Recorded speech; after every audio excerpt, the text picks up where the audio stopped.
नमस्कार विद्यार्थियों, आज हम कक्षा 12 की जो दोहरान कार्य है वो कर रहे हैं, यानी अपने सिलेबस का रिवीजन कर रहे हैं। ठीक है, तो बात करते हैं। आज का हमारा टॉपिक है भाषा, व्याकरण और लिपि का परिचय। ये जो टॉपिक है ग्रामर में 2 अंकों का टॉपिक है। ठीक है, 2 मार्क्स का ये टॉपिक है। इसके लिए हमें क्या करना होगा, कुछ क्वेश्चन हमें समझने होंगे जो इस चैप्टर में से आ सकते हैं। किस प्रकार के क्वेश्चन है समझिए। तो सबसे पहले बात तो हमसे पूछी जा सकती है कि भाषा क्या है, या भाषा को परिभाषित कीजिए। ठीक है ना, पहला क्वेश्चन हो सकता है कि भाषा को परिभाषित कीजिए। तो ये हो जाएगा, इसको अलग अलग तरीके से हम लिख सकते हैं। ठीक है ना, किस प्रकार से कि एक माध्यम है। ठीक है ना, कौन सा माध्यम है, विचारों का आदान प्रदान करने का माध्यम, विचारों को आदान प्रदान करने का माध्यम। ठीक है, या फिर हम इसको ऐसा लिख सकते हैं कि भावों की अभिव्यक्ति, भावों की अभिव्यक्ति का माध्यम। ठीक है, या फिर ऐसा लिखा जा सकता है भाव संप्रेषण, भाव संप्रेषण।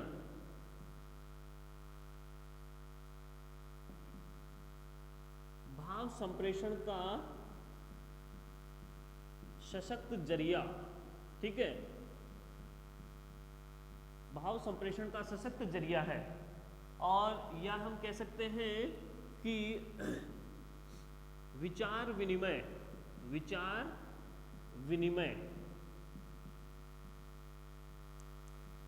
का माध्यम, विचार विनिमय का माध्यम।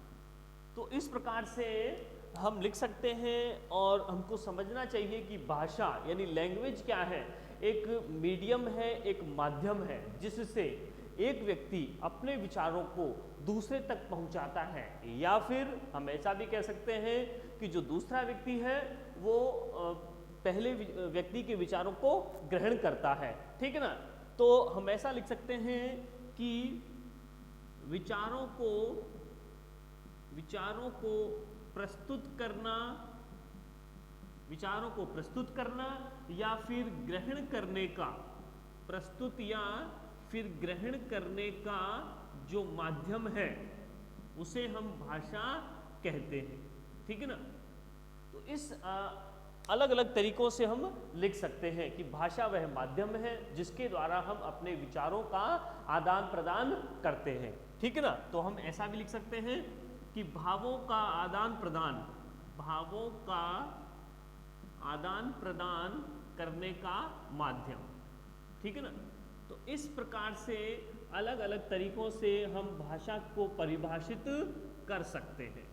ठीक है ना, और मीनिंग जिसका एक निकलेगा कि भाषा एक ऐसा माध्यम है जिसके द्वारा मनुष्य अपने विचारों को प्रकट करता है। ठीक है ना, विचार प्रकटीकरण का माध्यम है ना। इस प्रकार से भाषा को परिभाषित किया जा सकता है। दूसरी बात हो जाएगी कि इसके प्रकार बताइए, किन किन प्रकारों से भाषा को प्रकट किया जा सकता है। तो मुख्य रूप में हम 2 रूपों में भाषा को प्रकट कर सकते हैं। कौन कौन सी है, एक तो मौखिक भाषा हमारी है। ठीक है, और दूसरी हम कह सकते हैं लिखित भाषा।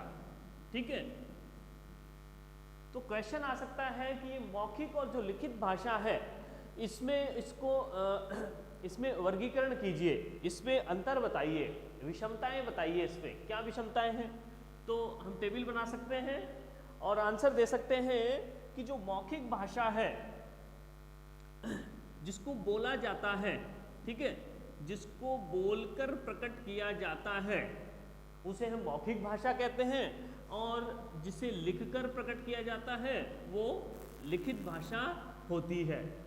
ठीक है, और हम इसमें लिख सकते हैं, इसमें वर्णों का और ध्वनियों का, ठीक है ना, वर्णों का और ध्वनियों का महत्वपूर्ण रोल होता है मौखिक भाषा में।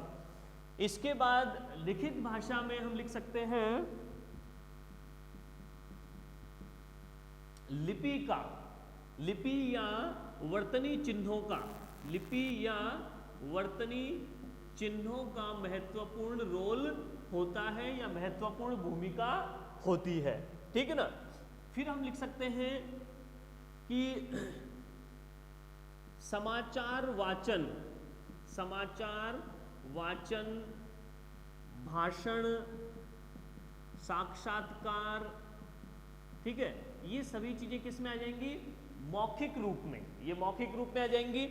और इसके बाद में हम लिख सकते हैं कि पत्र लेखन, पत्र लेखन, निबंध लेखन, इस प्रकार से जो राइटिंग का जो वर्क है वो किस में आ जाएगा, लिखित भाषा में आ जाएगा, ठीक है। ये अंतर कुछ हो सकते हैं। और सबसे महत्वपूर्ण अंतर जो है वो हम लिख सकते हैं कि ये जो मौखिक भाषा है उस भाषा को हम क्या कर सकते हैं कि कोई भी जो बालक है उस बालक के द्वारा अपने परिवार में रहकर, परिवार में रहकर यह भाषा सहज रूप में सीखी जा सकती है। बालक द्वारा परिवार में रहकर सहज रूप में सीखी जा सकती है, सीखी जा सकती है, ठीक है ना। तो ये जो मौखिक भाषा होगी तो उसको कैसे सीखा जा सकता है, उसके लिए कोई स्कूल में एडमिशन लेने की आवश्यकता नहीं है, बल्कि जो छोटा बालक होगा वो अपने परिवार के बड़े सदस्यों को सुन करके, उनको देख करके, उनका अनुकरण करते हुए इस मौखिक भाषा को तो सीख ही सकता है, यानी वो बोलना सीख जाता है, ठीक है ना। और फिर लिखना जो सीखता है तो लिखने के लिए उसको क्या करना पड़ेगा, इस भाषा को सायास पूर्वक, किसी भी बालक को, किसी भी मनुष्य को सायास पूर्वक, या हम कह सकते हैं प्रयास पूर्वक, ठीक है ना, सायास या प्रयास पूर्वक या प्रयत्न पूर्वक, ठीक है ना। तो इस भाषा को सायास या फिर प्रयत्न पूर्वक, इस भाषा को प्रयत्न पूर्वक सीखने की आवश्यकता होती है। एक सिस्टमैटिक ढंग है और उस सिस्टम को हमको फॉलो करना होगा।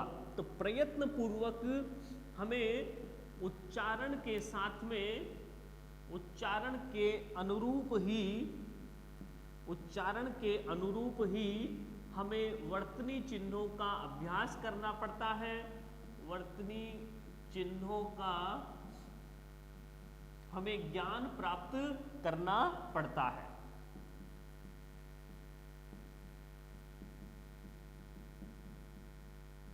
ठीक है ना। तो इसमें क्या करना पड़ेगा हमको, लिखित भाषा में हमको उसकी भाषा के उच्चारण को समझना पड़ेगा, उच्चारण के साथ उसकी लिपि का ज्ञान होना हमको आवश्यक है, उसके वर्तनी चिन्हों का ज्ञान हमको होना आवश्यक है, तब ये लिखित भाषा हम सीख सकते हैं। तो मौखिक भाषा और लिखित भाषा में मुख्य अंतर क्या हो जाएगा कि मौखिक भाषा को हम क्या कर सकते हैं, बचपन से परिवार के साथ रहकर बिना प्रयत्न के ही उसको सीख सकते हैं, लेकिन लिखित भाषा के लिए हमें उस उच्चारण के साथ में उसकी हमें लिपि का या वर्तनी चिन्हों का हमें ध्यान होना चाहिए, तभी हम उसको सीख सकते हैं और उसके लिए निरंतर अभ्यास हमको करना पड़ेगा। ठीक है ना। तो दूसरा क्वेश्चन हो सकता है मौखिक और लिखित भाषा में अंतर। उसके बाद में हमको समझना है कि जो भाषा होती है वो भाषा का एक प्रकार और भी है, और वो कौन सा है, सांकेतिक भाषा, यानी जिसमें हमको लिखने की आवश्यकता नहीं होगी, बोलने की भी आवश्यकता नहीं होगी, बल्कि हम संकेतों के माध्यम से अपने विचारों को दूसरे तक पहुंचा देंगे, तो वो हो जाएगी मौखिक भाषा। और एक भाषा और भी है जिसे हम कह सकते हैं मौन भाषा। मौन भाषा का तात्पर्य क्या है कि जब मनुष्य अपने विचारों को दूसरे तक पहुंचाता नहीं है, बल्कि वो खुद से ही बातें करता है। ऐसी भी परिस्थिति हो सकती है कि जब वो खुद से बात करे, या हम कह सकते हैं कि वो विचार मंथन कर रहा है, मनन कर रहा है, तो ऐसी स्थिति में मनुष्य खुद से ही बातें करने लगता है, खुद ही प्रश्न करके खुद ही जवाब देने लगता है। तो ये जो विचारों का सर्कुलेशन है, विचारों की जो गति है, विचार जो अंदर उमड़ घुमड़ रहे हैं, इसे भी हम क्या कहेंगे, भाषा ही कहेंगे। ये भी भाषा है। कौन सी? मौन भाषा। प्रकट नहीं हो रही है बल्कि अंदर ही वो विचार चल रहे हैं, तो वो मौन भाषा है। इसके बाद में हम बात करते हैं कि भाषा का एक रूप और भी है, और वो कौन सा है? वो है बोली।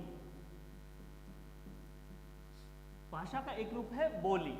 किस प्रकार? तो पूछा जा सकता है कि भाषा और बोली में अंतर स्पष्ट कीजिए। तीसरा क्वेश्चन हमारा हो सकता है इस चैप्टर में से कि भाषा और बोली में अंतर स्पष्ट कीजिए। तो हम क्या लिखेंगे कि भाषा जो है वो क्या है? एक विकसित रूप है, विकसित है, ठीक है, विकसित है और आम बोलचाल वाला रूप है, आम बोलचाल वाला है, ठीक है। और ये जो बोली है वो क्या है? अविकसित है, अविकसित। अविकसित क्यों है? क्योंकि एक सीमित लेवल पर है ये बोली, ठीक है। बोली क्या होती है? बोली का मतलब है कि प्रांतीय या फिर क्षेत्रीय या फिर स्थानीय या फिर सीमित क्षेत्र में बोली जाने वाली भाषा। सीमित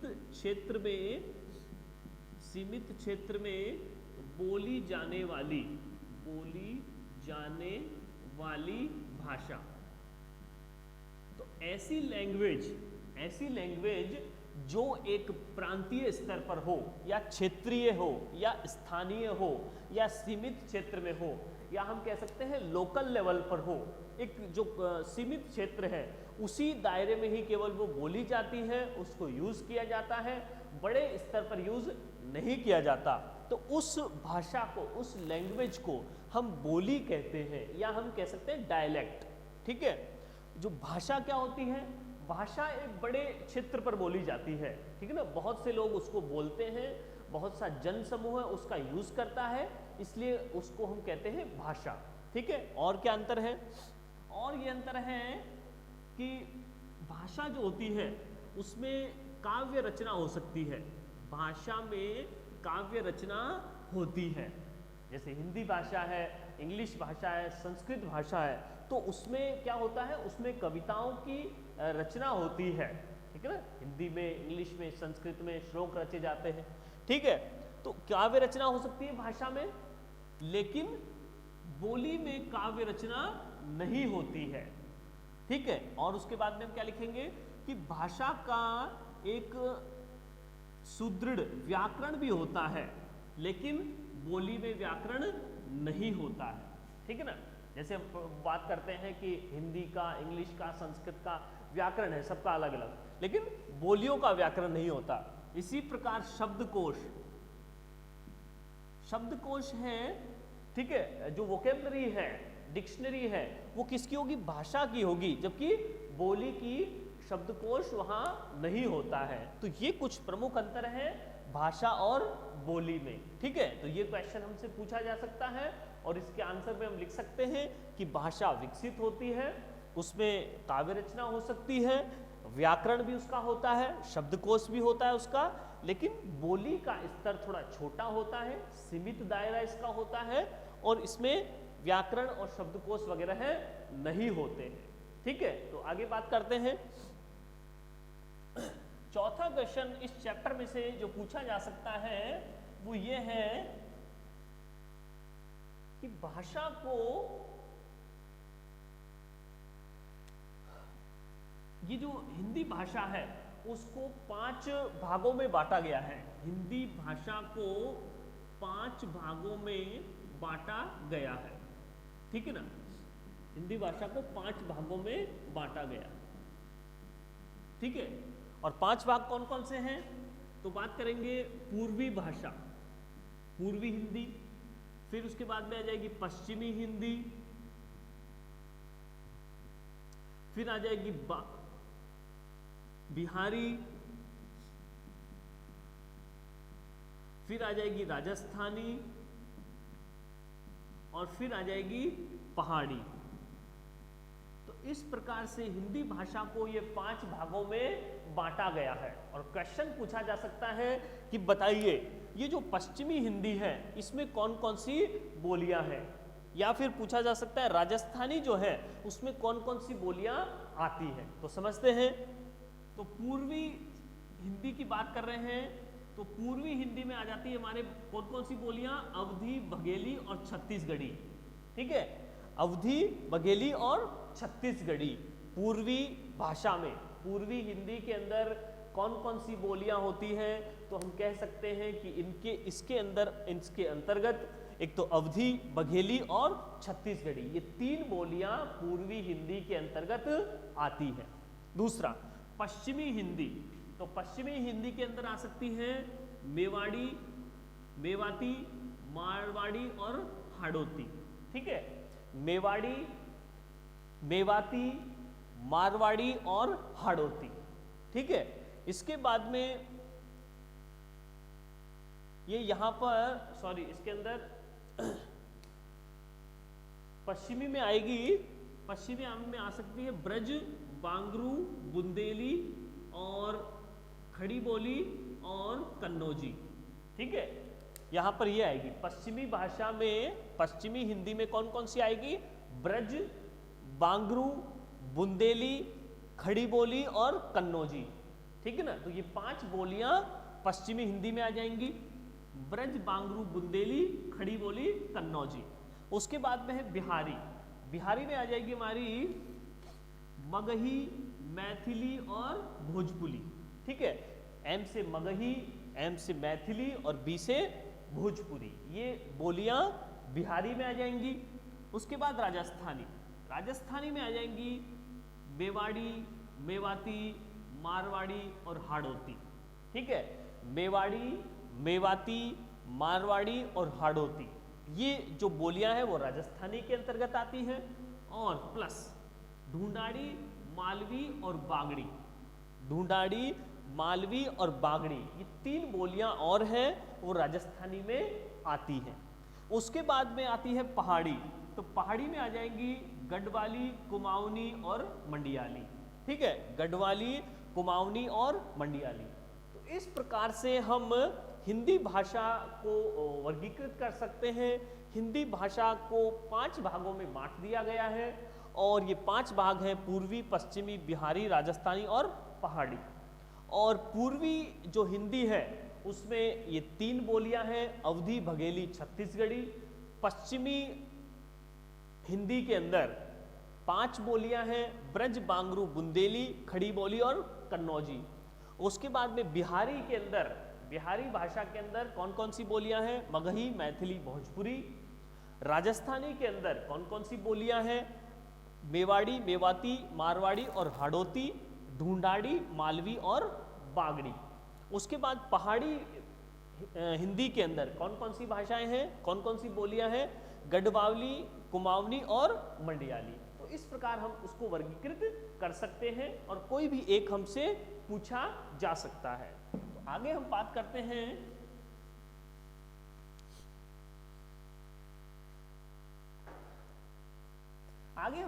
हैं व्याकरण। भाषा हो गया, दूसरा हमारा टॉपिक हो जाएगा व्याकरण। तो पूछा जा सकता है कि व्याकरण को परिभाषित कीजिए।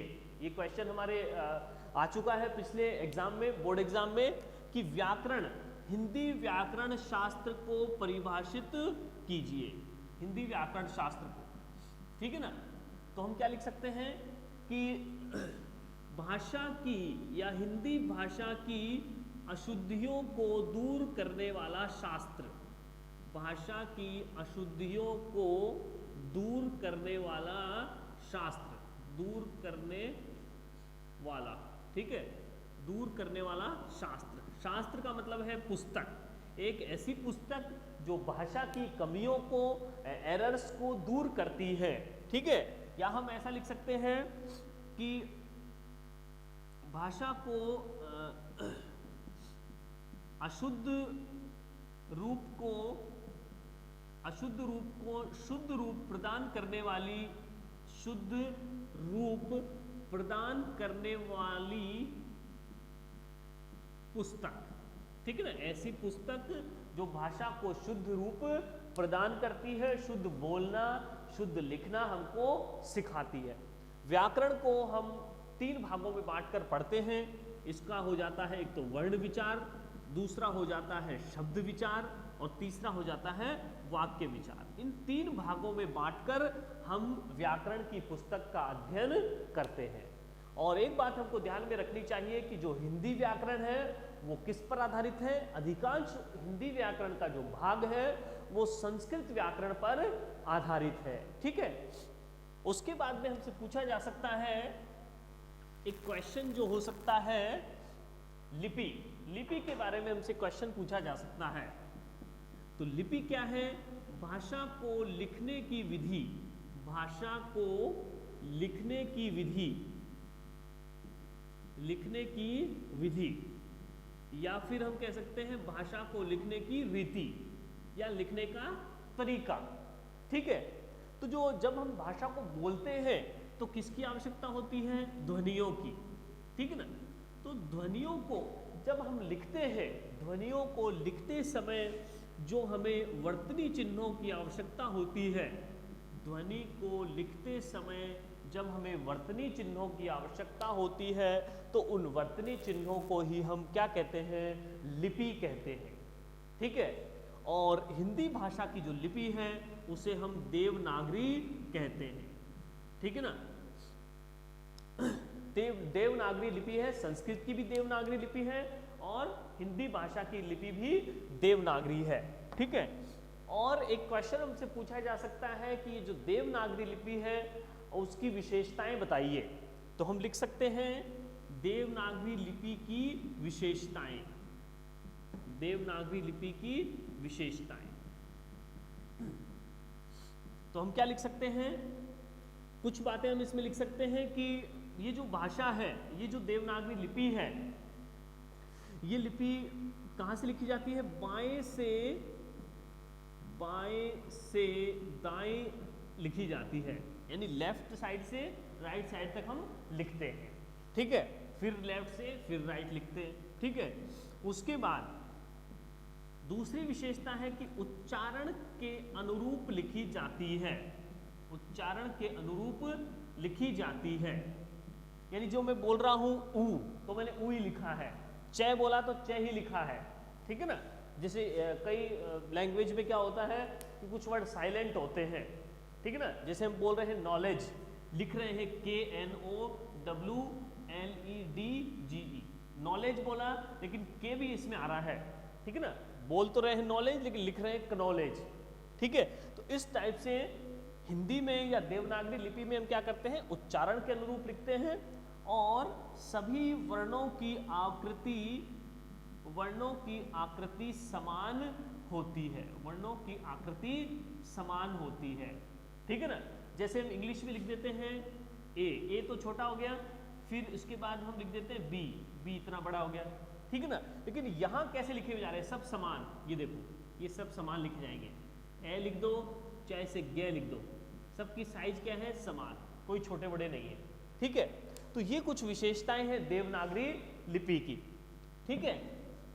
तो उसके बाद में हम देखते हैं कि देवनागरी लिपि में कुछ जैसे वर्णमाला दी गई है और वर्णमाला में कुछ स्वर होते हैं, मुख्य रूप से 11 स्वर हैं और उसके बाद व्यंजन जो है 33 व्यंजन है। इस टाइप से हम कह सकते हैं कि 44 वर्ण होते हैं हिंदी वर्णमाला में, ठीक है ना। 44 टोटल अल्फाबेट है हिंदी वर्णमाला में। और इसमें ये जो स्वर है इसे हम क्या कह सकते हैं? मात्रा भी कह सकते हैं, ये सब की मात्राएं हैं, ठीक है ना। लेकिन पूछा जाएगा कि ऐसा कौन सा वर्ण है जिसकी मात्रा नहीं होती है, तो हम कहेंगे जो ऐसे अनार है ए, इसकी कोई मात्रा नहीं होती है, ठीक है ना।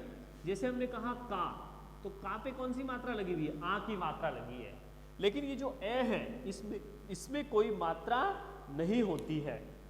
एक क्वेश्चन और भी हमसे पूछा गया है पिछले एग्जाम्स में कि जो हिंदी भाषा है उस हिंदी भाषा का निर्माण किस प्रकार हुआ है। तो हम कह सकते हैं कि हिंदी भाषा का क्रमिक विकास, क्रमिक विकास मतलब किस प्रकार क्रम से इसका विकास हुआ है, तो हम कह देंगे कि सबसे पहले पाली और फिर प्राकृत, फिर संस्कृत और फिर अपभ्रंश और फिर हिंदी, ठीक है ना, फिर हो जाएगा हिंदी। इस टाइप से हमारी हिंदी भाषा का निर्माण हुआ है। अगर हमसे पूछा जाए कि ये जो हिंदी है इसके शब्द भंडार का निर्माण किस प्रकार हुआ है, यहाँ जो वोकेबलरी है, यहाँ वोकेबलरी कहाँ से आई है, तो हम कह सकते हैं कि ये जो हिंदी भाषा का जो शब्द भंडार है, ये शब्द भंडार कहाँ से आया है, पहला तो आ गया हमारा संस्कृत भाषा से, संस्कृत भाषा से लिया गया है। दूसरा हम कह सकते हैं कि विदेशी भाषा के शब्द भी कुछ इसमें लिए गए हैं। और तीसरा हम कह सकते हैं कि स्थानीय जो भाषा है अर्थात जो बोलियां हैं उनके शब्द भी यहाँ पर लिए गए हैं। तो हिंदी भाषा के शब्द भंडार का निर्माण किस प्रकार हुआ है, कुछ संस्कृत के शब्दों को मिलाकर, कुछ विदेशी भाषा के शब्दों को मिलाकर और कुछ बोलियों के शब्दों को मिला देने से हिंदी भाषा का निर्माण हुआ है। तो इस प्रकार से आज हमने समझा कि इस चैप्टर में से कौन कौन से प्रश्न पूछे जा सकते हैं। धन्यवाद।